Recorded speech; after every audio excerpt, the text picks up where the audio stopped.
बहुत समय पहले की बात है। राजा प्रियव्रत और उनकी पत्नी रानी मालिनी बहुत धर्मनिष्ठ और दयालु थे।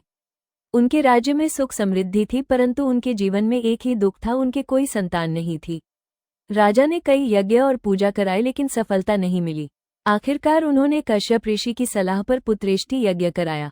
यज्ञ के बाद उन्हें पुत्र प्राप्ति का वरदान मिला। समय आने पर रानी ने पुत्र को जन्म दिया, लेकिन जैसे ही बालक जन्मा वो निर्जीव था। रानी मालिनी विलाप करने लगी। राजा प्रियव्रत शोक में टूट गए। उन्होंने निराश होकर अपना जीवन समाप्त करने का निश्चय किया। तभी आकाश से दिव्य प्रकाश फैला और उसमें से एक तेजोमयी देवी प्रकट हुई। वह थी छठी माता, जिनके 6 भुजाएं थीं और चारों ओर दिव्य आभा बिखरी हुई थी। उन्होंने मधुर स्वर में कहा, हे राजन, मैं सूर्य देव की बहन छठी माता हूँ। मैं संतानों की रक्षक और पालनहार देवी हूँ। जो मेरी श्रद्धा से पूजा करेगा उसे संतान सुख की प्राप्ति होगी। राजा प्रियव्रत और रानी मालिनी ने विनम्र होकर देवी से क्षमा मांगी और उनकी पूजा की। देवी मुस्कुराई और आशीर्वाद दिया। उसी क्षण वो मृत बालक जीवित हो गया। महल में खुशी की लहर दौड़ पड़ी।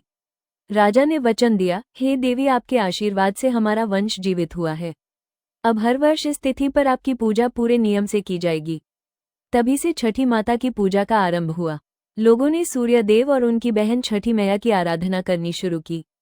इस पूजा में महिलाएं कार्तिक शुक्ल षष्ठी के दिन उपवास रखती हैं। शाम को अस्ताचल सूर्य को और सुबह उदित सूर्य को अर्घ्य देती हैं।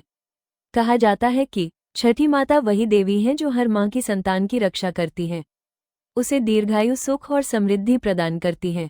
आज भी जब कोई माँ घाट पर खड़ी होकर सूर्य को जल अर्पित करती है, तो उसकी हर सांस में यही विश्वास होता है कि छठी मैया सबकी मनोकामना पूरी करती हैं। जय छठी माई।